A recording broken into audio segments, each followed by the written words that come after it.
I want you to do something for me right now. Stand up from wherever you are sitting. Do it slowly, and pay close attention to what happens in your legs during those first 2 or 3 seconds. Did you feel it? That slight heaviness. That fraction of a second where your legs seem to lag behind the rest of your body. That moment where you had to think about your footing before you trusted it. If you are over 70, that sensation is familiar. And you have probably been told it is simply aging, that your legs feel heavier and less responsive because that is what happens to a body after 7 decades, and there is nothing meaningful to do about it except accept it. I want to spend the next several minutes showing you why that explanation is incomplete, and more importantly, what the research actually shows about why leg circulation declines after 70, and what 6 specific nutrients have been found in clinical studies to directly address that decline. My name is Dr. William Madison. I have spent 30 years studying vascular health in aging populations, and the conversation I am about to have with you is one that most patients never hear from their doctors. Not because the information does not exist, but because the connection between specific nutrient deficiencies and the vascular changes that cause leg symptoms after 70 is rarely discussed in a standard medical appointment. Let me start with what is actually happening in your legs at a biological level, because understanding the mechanism is what makes everything else make sense. Your blood vessels have an inner lining called the endothelium. Think of this lining like a non-stick coating on a good pan. When it is healthy and functioning well, blood moves through smoothly. Nutrients and oxygen are delivered efficiently to your muscles, and your legs feel responsive and capable. When this lining becomes damaged, inflamed, or coated with calcium deposits, blood flow becomes sluggish. Your muscles do not receive the oxygen they need. That is when legs begin feeling heavy, cold, slow to respond, and quick to ache. Researchers at Johns Hopkins tracked more than 2,000 seniors for 8 years, studying what separated the people who maintained strong, functional leg circulation into their 80s from those who did not. The people who kept walking confidently, who never developed that shuffling, uncertain gait associated with old age, shared one measurable characteristic. It was not exercise levels, although that helped. It was not genetics, although that played a role. It was nutrient status, specifically 6 nutrients that work together to keep blood vessels flexible, responsive, and structurally sound. I'm going to walk you through all 6 today, starting with the supporting players and building toward the one that produced the most dramatic results in clinical testing. The research behind the #1 vitamin on this list genuinely surprised me when I first read it. Stay with me through all 6 because they work in sequence, and understanding how they interact will help you decide where to start. Number 6 is one that most people associate with something completely different, and that association has caused an enormous amount of confusion about what this nutrient actually does. Vitamin K2. When most people hear vitamin K, they think blood clotting, and that is vitamin K1, which is a completely separate compound with a completely separate function. Vitamin K2 does something entirely different and specifically critical for leg circulation. It prevents calcium from depositing inside your artery walls. Here's why that matters. Calcium belongs in your bones. But when certain proteins in your blood vessels are not adequately activated, calcium migrates out of the bloodstream and deposits into the walls of your arteries, including the vessels in your legs. As calcium builds up in artery walls, those walls become progressively stiffer, narrower, and less able to expand and contract with each heartbeat. The vessels that need to flex continuously to push blood from your feet upward against gravity become increasingly rigid and inefficient. The Rotterdam study followed 4,800 people for a decade and found that participants with the highest vitamin K2 intake had 52% less arterial calcification in their leg vessels compared to those with the lowest intake. 52% is not a marginal nutritional effect. It is the biological difference between legs that work and legs that do not. The problem is that vitamin K2 is almost completely absent from the modern diet. Our grandparents got meaningful amounts from butter, eggs, and organ meats from pasture-raised animals. Most people today get almost none, and after age 70, gut bacteria that help convert other vitamin K forms into K2 become less efficient, compounding the deficit. The form matters here. You want MK7, not MK4. MK7 remains active in your bloodstream for approximately 72 hours, providing sustained protection. MK4 clears within about 8 hours. The dose that showed reversal of arterial calcification in studies is 180 micrograms daily. Take it with a meal containing fat because K2 is fat-soluble and cannot be properly absorbed without dietary fat present. Number 5 is one that most people think they understand, but are almost certainly taking in a form that significantly reduces how much benefit they actually receive.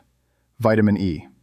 Free radicals, unstable molecules produced by normal metabolic processes throughout the day, continuously attack your blood vessel walls and create oxidative damage that makes vessels stiff, narrow, and poorly responsive. Vitamin E's primary role in your circulatory system is neutralizing these free radicals before they can cause structural damage to the endothelial lining we discussed earlier. A study of 3,000 seniors examined vitamin E levels alongside blood flow measurements using thermal imaging. The technology makes circulation visibly apparent. Areas of healthy circulation show as bright red on the scan. Areas of poor circulation appear dark blue, nearly black in severe cases. The researchers found that those with optimal vitamin E levels had 65% better blood flow in their lower extremities compared to those who were deficient. The visual difference on the thermal scans was described as unmistakable. Here's the problem with most vitamin E supplements. Synthetic vitamin E from a standard drugstore bottle is approximately 8 times less bioavailable than natural vitamin E from food sources. If you are taking synthetic vitamin E, your body is able to use only about 12% of what you are swallowing. The best food sources are raw almonds, sunflower seeds, and wheat germ oil. When supplementing, look specifically for mixed tocopherols on the label, not just alpha tocopherol. Your blood vessels need all 8 forms of vitamin E working together. Products containing only alpha tocopherol are missing the components that work synergistically with it. The dose showing circulation improvement in clinical trials is 400 international units daily, but split across 2 doses of 200 with separate meals.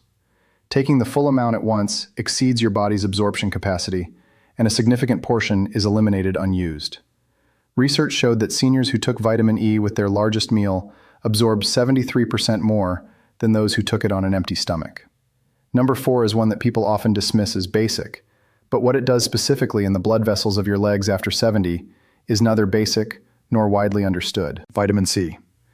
Your blood vessels are held together structurally by collagen, and your body cannot manufacture collagen without vitamin C.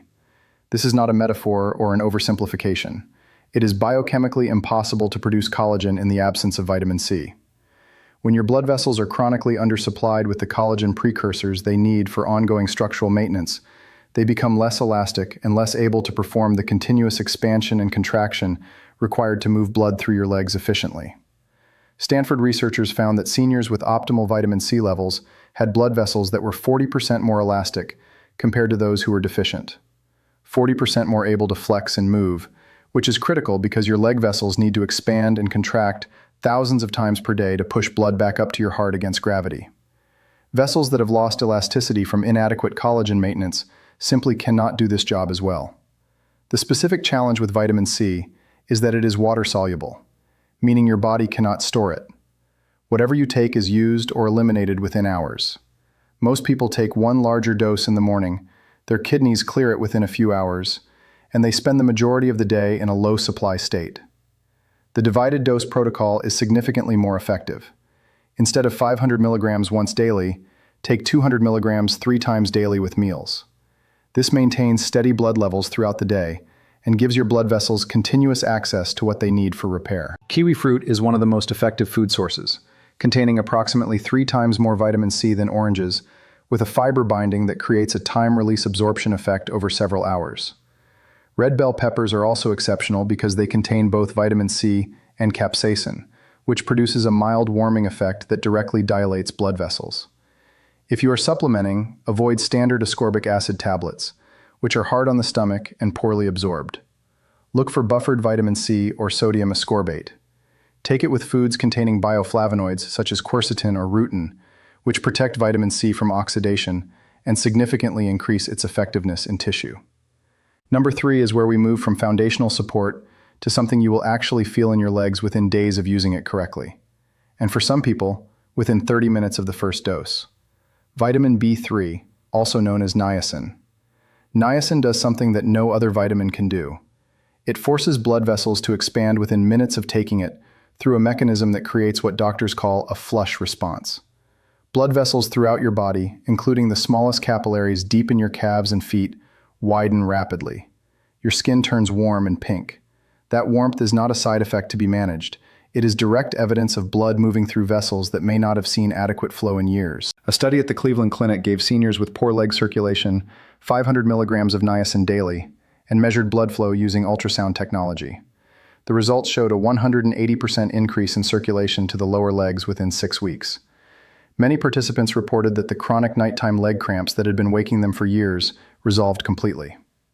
Niacin works through several mechanisms simultaneously. It reduces the dense, sticky LDL cholesterol that narrows arteries. It raises protective HDL cholesterol that helps clear vessel walls. And it triggers the release of compounds called prostaglandins that directly dilate blood vessels, increasing their carrying capacity substantially. The flush response is uncomfortable for most people when they first start, and this discomfort causes many people to stop before they experience the benefits. The way to avoid this is through gradual introduction. Start with just 50 milligrams after dinner for 1 week. Your body begins to adapt to the prostaglandin response. Increase to 100 milligrams for the second week, and continue increasing gradually toward 500 milligrams over the course of a month.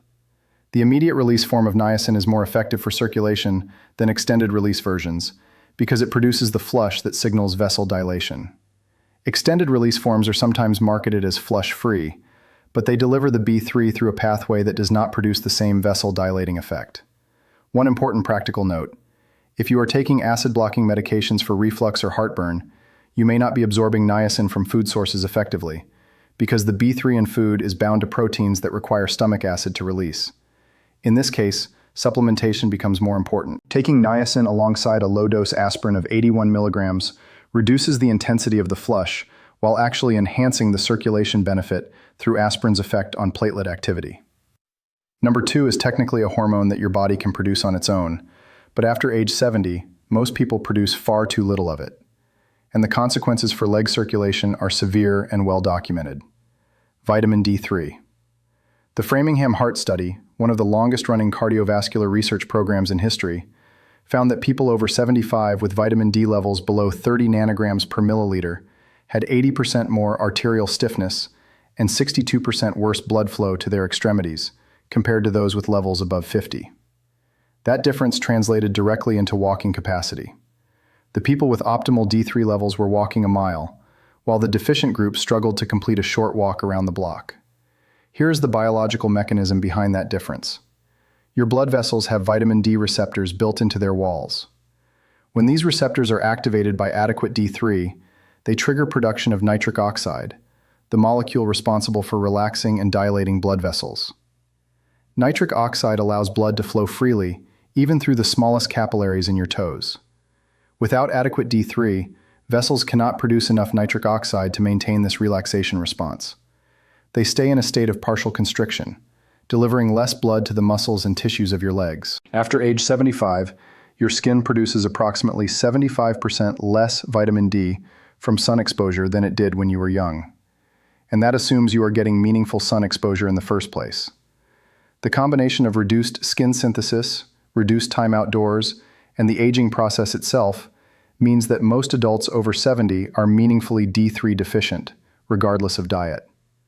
There is a synergy between D3 and the vitamin K2 we discussed in the first position that is critical to understand. Vitamin D3 increases calcium absorption from food and supplements. Vitamin K2 directs that calcium into bone and away from artery walls.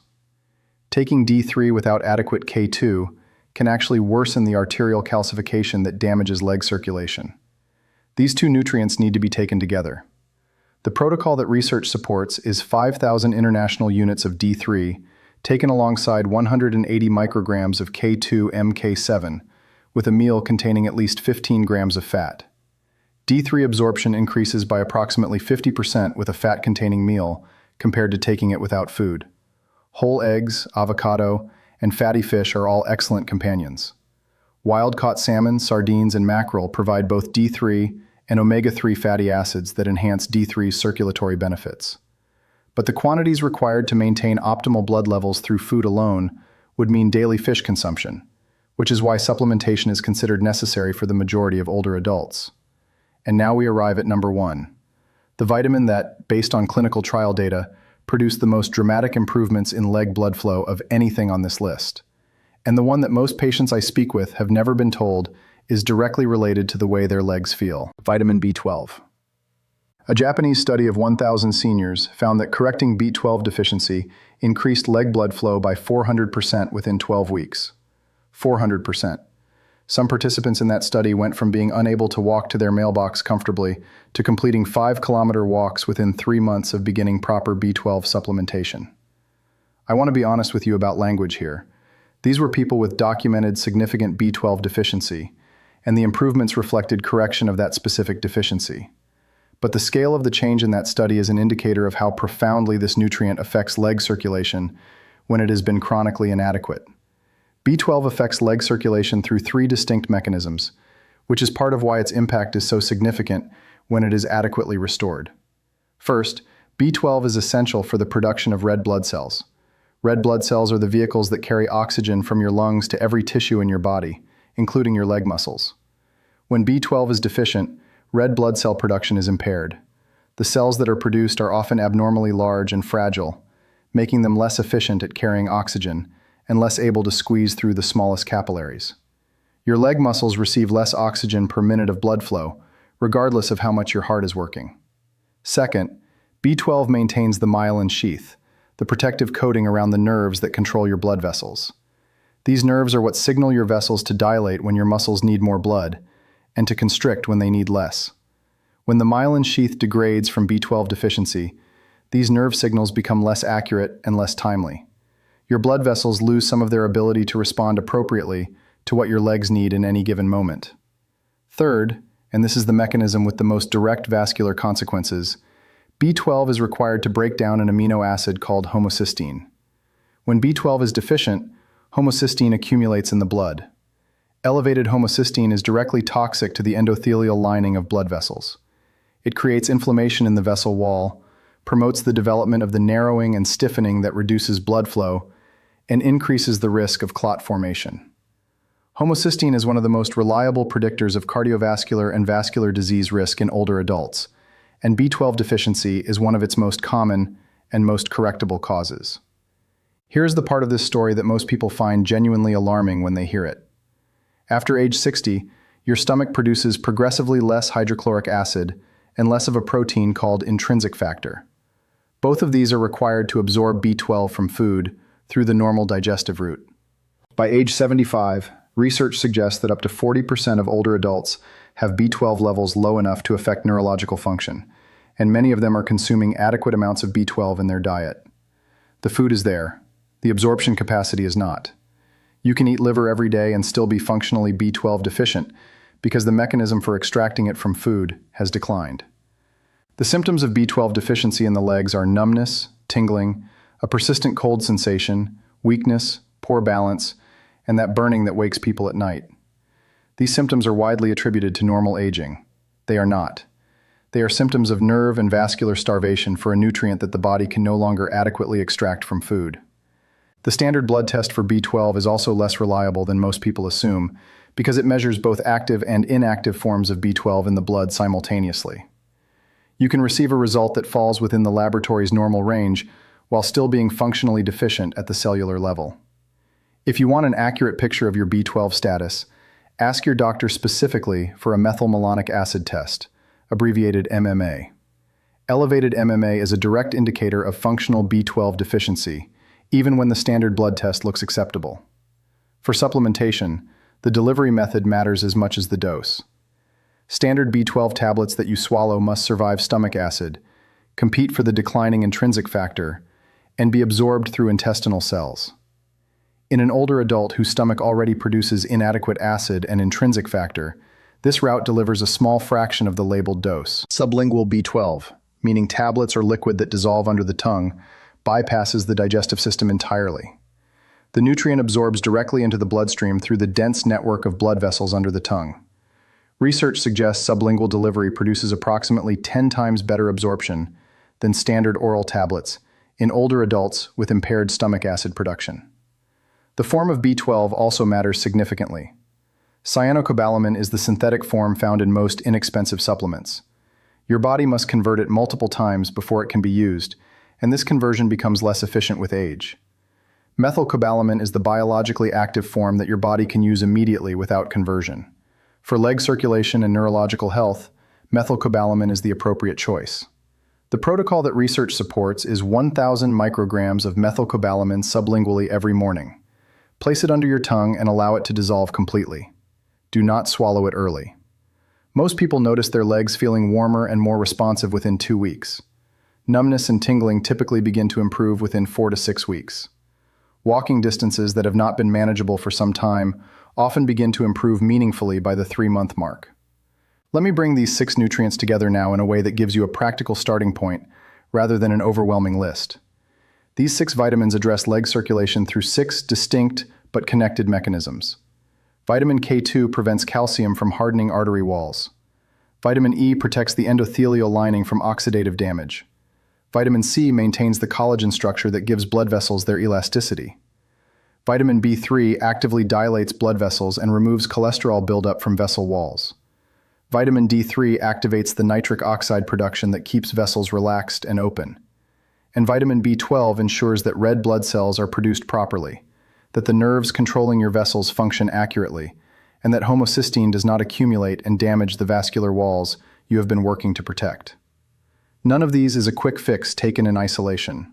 All of them are supported by specific clinical research. And the reason they matter is that the leg symptoms most older adults have been told are inevitable aging are, in many cases, the accumulated result of specific, addressable nutritional deficits. Here is how I suggest you approach this. Do not try to start all 6 simultaneously. That approach makes it impossible to track what is helping, and it creates a routine complex enough that most people do not maintain it. Start with the one that addresses your most pressing symptom. If your legs feel cold and numb, and if numbness, tingling, or burning are part of your regular experience, begin with sublingual methylcobalamin B12. This is the most likely deficiency in an adult over 70. It is the most commonly missed on standard testing, and it produced the most dramatic clinical results of anything on this list. If your legs ache and feel heavy, particularly after activity or by the end of the day, begin with vitamin D3 alongside vitamin K2, since these 2 must be taken together. If you experience nighttime leg cramps that disrupt your sleep, begin the niacin protocol, starting low at 50 milligrams and building gradually. After 4 weeks with your first addition, if you are tolerating it and noticing improvement, add a second. Build the full protocol over 2 to 3 months rather than all at once. Your legs have carried you through every decade of your life. The heaviness, the cold, the aching, the slow response when you stand up, these are not simply the price of age.